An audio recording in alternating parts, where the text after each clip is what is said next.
Història de Xixona al carrer, la Milla Lluna i Calderilla. Qui ens ho haguera dit, amic meu, que avui, dissabte, dia del senyal, ens trobaríem sense la festa del milagre, sense poder desfilar al carrer, amb la porta de la Milla Lluna tancada i sense tu. Però això és la vida. Va ser un 23 de juliol de l'any 1994 quan Juan Escodamoncho, Calderilla i els seus companys de l'esquadra La Milla Lluna dels Moros Verds van inaugurar aquest local fester. Es va empenyar en que aquest local es convertira en el primer museu fester de Xixona. Sempre obria les portes el dia del senyal en un esmorzar que congregava moros i cristians.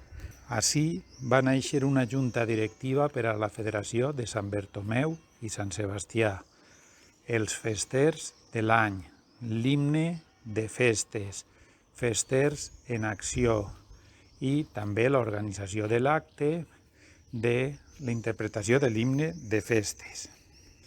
Però en això no vas tindre prou, perquè el vas empenyar en que aquest tros de carrer que no té nom en tinguera un.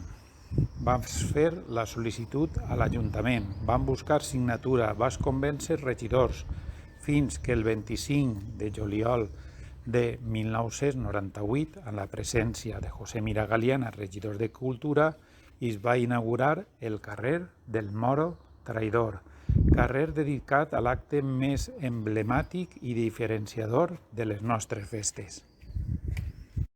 Seguidament podrem veure un xicotet resum de lo que és el Dia del Milagre.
que ve puguem fer-nos una cerveseta així en la mitja lluna.